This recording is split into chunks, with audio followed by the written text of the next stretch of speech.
The first snow hadn't yet fallen in West Hollow, but the air already bit at the skin like sharpened flint. Trees stood bare and stiff across the hills, and the little village, tucked between two ridges, sat in anxious silence.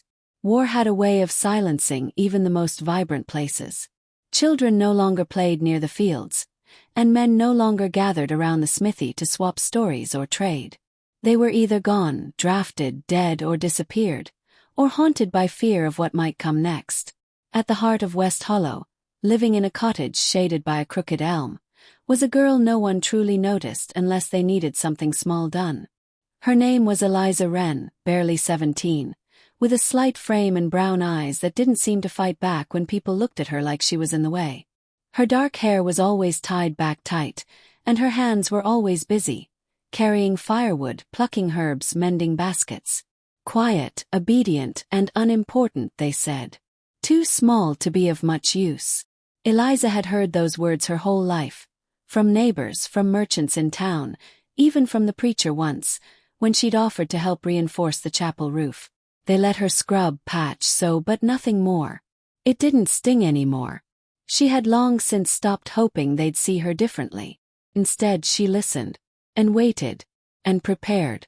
What they didn't know was that she had been stockpiling food under her floorboards for months. Not because she was afraid, though she was, but because she had a plan. Her father had built a hidden root cellar deep in the woods during a fevered summer years ago, convinced the British would come through one day. She had kept it from falling apart, lining the walls with pine pitch and storing jars and dry goods she collected quietly, just in case. Not that anyone asked her what she thought might happen. The war had begun to breathe down the villagers' necks more frequently. Rumors of redcoat patrols spread like wildfire, and cannon fire had been heard echoing from the eastern hills days ago. The village elders said West Hollow was too small to matter. It would be spared. They were wrong. That morning began like any other. Eliza had gone into the woods early, her basket swinging from her arm as she picked through the underbrush for wild onion and wintergreen. The fog still hugged the ground when she heard the first gunshot echo through the hollow. Then another, and then screams. She dropped her basket and ran, dress catching on brambles, her boots slipping on cold mud. When she crested the hill above the village, what she saw rooted her to the earth. West Hollow was burning. Flames licked up from the chapel roof. Black smoke curled into the pale sky. Men in red coats shouted in thick English accents as they dragged carts from barns and ransacked homes. She saw Mr. Harbin, the blacksmith, trying to fight them off with a hammer before he was knocked down. She saw Mrs. Calloway screaming for her boy. She saw chaos. And then, gunfire near the ridge. Not just the British. The Continentals had been there. Small unit. There had been a skirmish. Eliza dropped to her knees behind a thicket and began crawling. If anyone saw her, they didn't bother to stop her. No one ever did. She crept through smoke and fire, past the ruins of the schoolhouse, past a man moaning, blood pouring from his thigh. It was too late for him. She had to get to the other side of the village. Her mind raced, not with fear but focus. Near the edge of town, in a collapsed barn, she heard something. Cough. Then a low groan. She crawled over a pile of broken wood, heart pounding in her ears. The smoke was thick, but she could make out a form beneath the rubble, buried beneath a scorched beam, an arm stretched out, a coat half-burned but still showing the navy blue of the colonial militia. She pulled the beam back with all the strength her tiny frame could summon. Took everything in her. Splinters dug into her palms. Her arms trembled. But slowly she managed to free him. He was unconscious, face smeared with soot, a nasty gash across his temple, but alive. Eliza looked around. Fires crackled behind her. Voices shouted in the distance. She should have run. She should have saved herself. But instead she whispered, "You're not dying here." She gripped his arms and began to pull. It was absurd. He was twice her size, a grown man in full gear, and she was a girl barely strong enough to carry a full water bucket. But somehow, inch by inch, she dragged him through the mud around the side of the barn, and down into the dry creek bed that curved toward the forest. The path to the hidden root cellar was a mile into the woods, and Eliza pulled him the whole way, stopping only to catch her breath, hide when she heard horses, or push aside branches that clawed at her face. Took her nearly 2 hours. By the time they reached the clearing, her arms were trembling violently, and her dress was torn and soaked through. She dropped to her knees, panting, her hands numb. The cellar door was hidden beneath a layer of pine needles. She uncovered it, pried it open, and dragged him down the short wooden steps into the cool, dark shelter. Inside, the air was damp but safe. There was food, blankets, water from a rain barrel. Eliza collapsed beside the man, her chest heaving, her hair clinging to her neck with sweat. She didn't even know his name. But she'd saved him. Outside, the world burned. But below ground, in a hollow carved from dirt and hope, the war was momentarily held at bay. And in that moment, the girl no one believed in became someone no one would forget. The cellar was silent, except for the crackle of a lantern's wick and the slow, shallow breaths of the unconscious man. The faint scent of pine and earth surrounded them, mixing with a metallic tang of blood. Eliza knelt beside him, brushing away strands of hair matted with dirt and ash. His forehead was clammy, his lips dry and cracked. His skin burned with fever. She had wrapped his leg with strips of cloth torn from her underskirt, but the bleeding hadn't fully stopped. His chest rose and fell unevenly. He had murmured something once, just once, during the dragging. A name. Command. She wasn't sure. Now, safely tucked beneath the earth in her father's old root cellar, Eliza finally allowed herself to breathe. The entrance above them was well hidden, shielded by brush and covered in pine needles. Unless someone was searching deliberately, they would never know it existed. Still, she placed a small plank across the door and stacked canned goods near the edges to muffle sound. Time was strange underground. Daylight didn't filter through the cellar walls. Eliza relied on instinct and habit. She lit her lantern only when necessary. She listened for hoofbeats in the distance, for barking dogs, for the thrum of voices, anything that might suggest someone was nearby. For now, the world above was quiet. The man stirred again on the second day. It started with a twitch of the fingers, then a grimace. His eyes fluttered open briefly, pale blue, sharp even through the haze of pain. "Where?" he croaked, trying to sit up. Eliza pressed her hand gently against his shoulder. "You're safe," she whispered.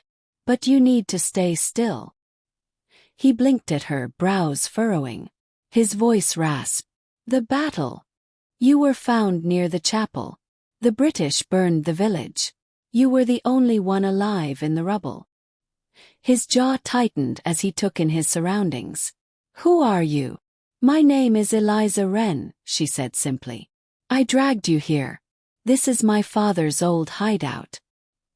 He built it years ago when he thought the Loyalists might storm the valley." The man struggled to sit again, wincing in pain.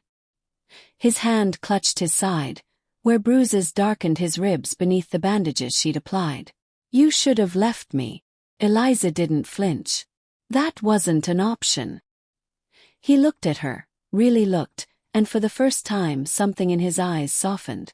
She wasn't just a shadow anymore. She was real, solid, steady.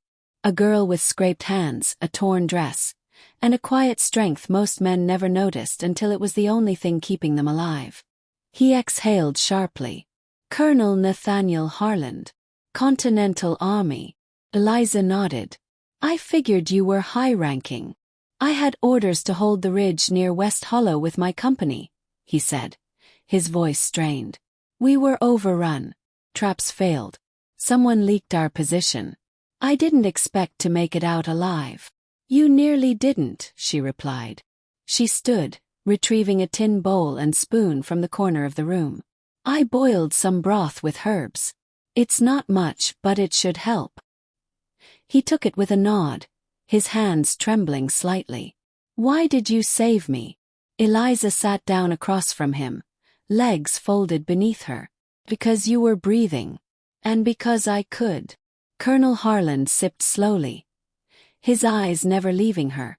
Do your parents know you're here? They're gone, she said quietly. My father died 2 winters ago. My mother passed during the harvest fever last year. No siblings. Just me. A long silence settled between them. I know people in the village think I'm useless, Eliza said, breaking it. Too small to help with real work. Too quiet to speak up. But I know how to survive. And I know how to keep someone hidden. Harlan gave a faint smile. They were wrong about you. She didn't answer. Praise didn't mean much to her. Not yet. By the 3rd night, his fever had broken. His breathing was steadier, his thoughts clearer. He tried to stand and nearly collapsed. Eliza caught him under the arm. You're not ready. Give it time. His pride bristled. I don't have time. They're hunting me. If they learn I survived. Then you need to get better first, she said, eyes firm. You won't make it a mile in the state you're in.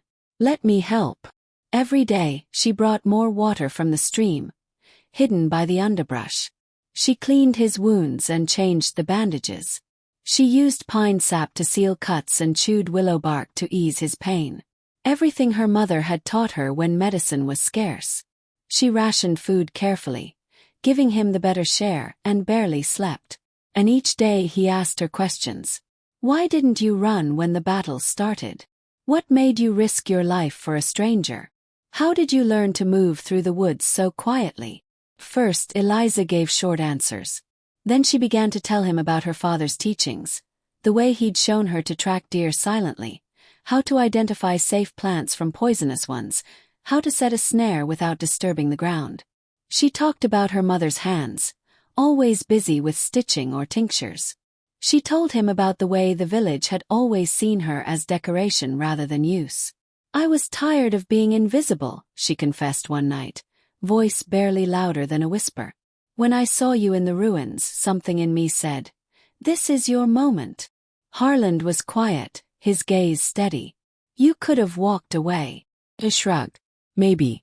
But I didn't. The next day trouble came. It started with distant barking. Then voices. Well, British accents. One was laughing. Another barked orders. Eliza froze. Colonel Harlan reached for his musket, but it was broken. He cursed. Eliza didn't panic. She moved swiftly, pressing a finger to her lips. She scattered soil across the top of the cellar hatch and dragged one of the empty crates over the trapdoor. Then she snuffed out the lantern. They waited in pitch black. Listening. Footsteps. Crunching leaves. Tracks here, a voice said above. Someone's been passing through this area. Another man scoffed. Probably a forager. Rats live in these woods. Moment. Silence. Then footsteps receding. Eliza released the breath she'd been holding. When she turned, she saw Colonel Harlan watching her in the dark. Miss Wren, he said slowly, you may have just saved my life a second time. She didn't reply. But for the first time, a small smile tugged at the corner of her lips. The sun hadn't risen yet, but a gray hue had begun to seep through the cracks in the cellar boards. The forest above still slept, but something was wrong. Eliza felt it. The wind was too still. The birds were silent. She lay awake, her body curled beside the cot, and listened. Colonel Harlan, finally sleeping soundly after days of pain, stirred only once. His wounds were healing, but his strength had not yet returned. He could walk short distances with her help, but not fast, and certainly not silently. Eliza crept to the hatch and tilted her head toward the surface. Footsteps. Several. And closer this time. She froze. Then muffled voices. Foreign. Firm. Redcoats. She crawled back to Harlan and shook his shoulder. His eyes opened instantly. Soldier reflexes. What is it? They're back, she whispered. Closer than before. He sat up slowly, his hand going to his ribs. How many? 3. Maybe 4. I don't know. But they're looking for something now, not just patrolling. Someone must have seen my tracks. Harlan's jaw clenched. We need to leave. Now. He tried to stand and she helped him to his feet. He winced, clutching her shoulder, but managed to stay upright. She reached for her pack, already prepared with food, herbs, a small knife, and a rolled blanket. She slung it over her back, then wrapped a second pack loosely around his shoulders. She paused before extinguishing the lantern. The small flame flickered in her eyes. It had been their only source of light and comfort. With a final breath she blew it out. They emerged into the frigid morning air, crouched low. Eliza led the way, guiding him across the frost-covered brush and between towering pine trunks. Her steps were silent. His were heavier but careful. She could see the tension in his jaw with every movement. A distant voice barked a command. They froze. Another shout came closer. Harland grabbed her arm. "They've found the hatch." Eliza didn't hesitate. "Follow me." She led him into a narrow gully just behind the ridge, one she had used years ago when foraging. It was barely wide enough for both of them, but it ran deep into the forest. Overhead, fallen logs and thick moss created natural cover. They descended in silence, the only sounds the crunch of twigs underfoot and Harland's labored breath. "You know these woods better than any scout," he murmured between steps. She didn't answer. Her focus was total. Her ears were tuned to every rustle, every unnatural sound that broke the pattern of the wild. Suddenly, a snap of a twig behind them. He turned. A flash of red through the trees. "They're following us." Harland's hand reached for the empty musket slung across his back. Useless. Still, he gripped it as if it might matter. They kept moving, faster now. Harland pushing himself beyond what his injured body could take. Eliza helped carry his weight, one arm across his back, the other gripping his wrist. The forest grew denser. Vines clawed at their legs. Branches scraped across their faces. Rain began to fall, thin at first, then thicker, colder. The trail turned into mud. They reached a rocky outcropping. Harland stumbled. "Eliza, wait." She caught him just in time before he collapsed. He leaned against a tree, gasping. "You need to go on without me." She shook her head. "Not a chance. If they catch me, they won't stop until..." She cut him off. "If they catch me, you won't get out of here alive either. So we move. Together." Thunder rumbled far off in the sky. The clouds broke open with a sheet of icy rain. Soaked them instantly. The forest floor turned slick. They climbed over fallen trees and dipped beneath low-hanging branches. She led him to a natural hollow between two ridges, hidden behind a curtain of vines. They collapsed inside, breathless. The sound of the rain muffled the world. Eliza pressed her ear to the ground. No footsteps. Not yet. Harland was shaking. From exhaustion, from cold. Maybe both. Eliza opened the blanket and wrapped it around him. Then she huddled beside him, sharing her body heat, her cheek resting against his shoulder. He spoke after a long silence. "I've never known anyone like you." She stared into the dark forest. "You've known plenty of soldiers. Soldiers follow orders," he said softly. "You've never had any to follow. And yet here you are, dragging me through rain, hiding me from enemies, risking your life. Why?" She swallowed. "Because I couldn't let you die like that. Alone. In the mud." He looked at her then, truly looked at her, through the curtain of rain and darkness. His lips parted, but no words came. He didn't need them. The truth sat between them like a flame in the storm. Then, an explosion of barking. Ugh. Both of them shot upright. "They're using hounds," Eliza hissed. She stood and pulled Harland to his feet. He gritted his teeth and pushed on. They ran now. No more crouching. No more stealth. The storm covered their sounds, but not their scent. Eliza's heart pounded like a drum. Her feet slipped in the mud. Behind them, barking grew louder, closer. Then just ahead, the stream. Fast and swollen from the rain, its current wild and dangerous. Harland stared. "We'll be swept away." She tightened her grip on his arm. "It's our only chance." Without waiting, she plunged into the icy water, dragging him with her. The current ripped at their legs, cold like knives. She fought to keep upright, but the water dragged at them both. Harland lost his footing, went under. She dove, grabbed his coat, pulled him back to the surface. They floated downstream, heads barely above water. Trees blurred past them.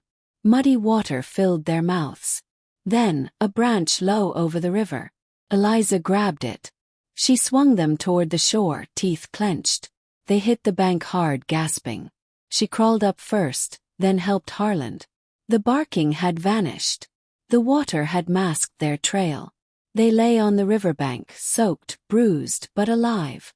For a long moment, neither of them spoke. Then finally, Harland rolled toward her, laughing breathlessly. "You're a storm, Eliza Wren." She smiled faintly, wiping mud from her cheek. "I'm just a girl who didn't want to watch another man die." The sky above the trees was streaked with golden light by the time Eliza and Colonel Harland reached the edge of the riverbank clearing. The storm had passed, but the woods were drenched, heavy with moisture and the scent of wet pine. Their clothes clung to their bodies, torn and muddied, and both were shivering. But they were alive and finally close to safety. Harland leaned heavily on Eliza, his legs nearly giving out every few steps. His face was pale, his lips cracked from exhaustion, but there was a stubborn light in his eyes. "Eliza," he murmured, pointing ahead. "There's a forward camp about 2 miles beyond that ridge." She looked where he gestured. The path curved into a hill dense with brush and boulders, the kind of terrain few people willingly crossed without good reason. And yet she nodded. "Then that's where we go." They pushed forward, though every muscle in her body screamed for rest. She had never walked this far in one stretch, not with a man's weight on her shoulders and soaked boots weighing down her feet. But she didn't falter. Her father had once told her that when you have nothing left, that's when you find out who you really are. And now she knew. They reached the top of the ridge just as dusk settled in. Below them, tucked behind trees and camouflaged tents, she saw the flicker of firelight and the shapes of men in uniform. Continental Army. Harland raised a trembling hand and waved. First no one noticed. Then a shout rang out. "Hold your fire!" "That's Colonel Harland." The next few minutes were a blur. Soldiers rushed up the slope to meet them. Eliza barely had time to step aside before Harland collapsed into the arms of 2 young men. An officer with a thick beard and a concerned frown appeared beside them. "Where the hell have you been, Colonel? We thought you were." Harland raised a weak hand and gestured toward Eliza. "She saved me." The officer's eyes flicked toward her, clearly surprised to see a mud-streaked girl with torn sleeves and fire in her eyes. "Who's this?"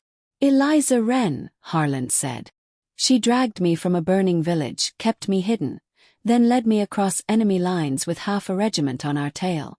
She's the reason I'm alive." The words felt surreal. Eliza had never imagined hearing anything like them spoken about her, especially in front of soldiers. One of the men offered her water. Another tried to help her sit, but she shook her head. "I'm fine," she said. "Just let him rest." They brought Harland into a tent, where a doctor began tending to his wounds properly. Eliza remained outside, her arms wrapped tightly around herself. For the first time in days, she wasn't moving, wasn't thinking about the next hiding spot or how to ration food. The silence pressed in around her, now more unfamiliar than the chaos had been. The camp bustled with energy as word spread. Colonel Harland had returned, and he had been saved by a girl. Officers whispered. Soldiers glanced at her in disbelief. A few muttered things she couldn't hear. She didn't care. Later that night, after the fires had burned low, she sat alone beneath a pine tree, staring up at the stars. The sounds of war still echoed faintly in the distance. Drums, calls, distant horses. But here, in this small pocket of forest, it was still. Footsteps approached. She turned and saw Harland walking slowly toward her, leaning on a cane fashioned from a broken musket barrel. His face was tired, but there was strength in his stride. "I should be sleeping," he said, settling down beside her. But I needed to speak with you before I'm taken back to headquarters. She looked at him, brow furrowed. You're leaving already? He nodded. They'll want a full report. We're regrouping near Valley Forge. But before I go, I want to make something clear. She waited, quiet. You didn't just save a man, Eliza. You saved a leader. A battalion. You gave the army information about enemy movement and proof that our side still has fighters in every corner, even ones the world underestimates. I didn't do it for recognition, she said. I know. But you'll get it anyway. He reached into his coat and pulled out a folded piece of parchment. He placed it gently in her hands. It's a letter addressed to General Washington himself. I've written everything. Every detail of what you did. You deserve more than whispered thanks. Eliza stared at the letter. It felt heavy in her hands, not because of weight but because of what it meant. Harland continued.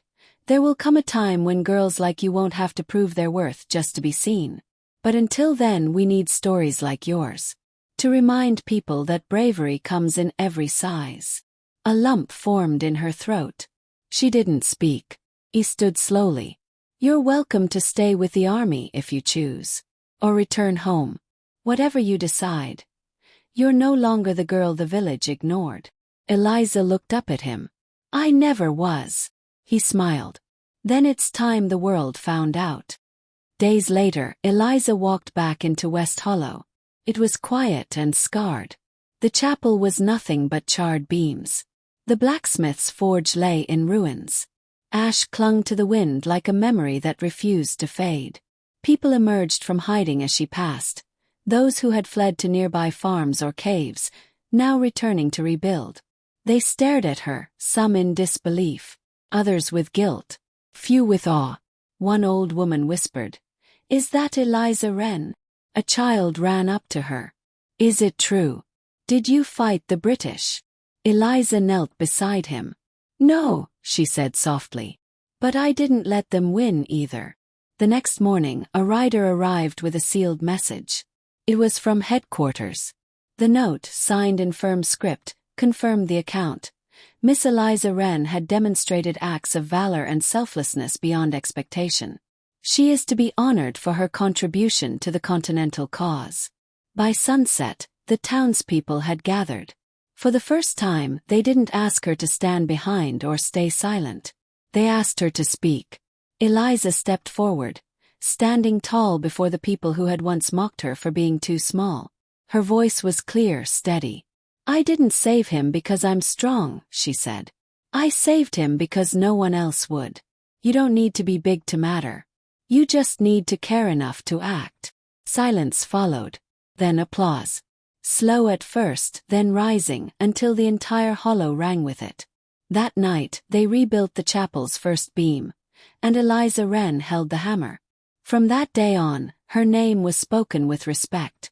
And though she never sought recognition, the story of the small girl who carried a general through war spread far beyond West Hollow.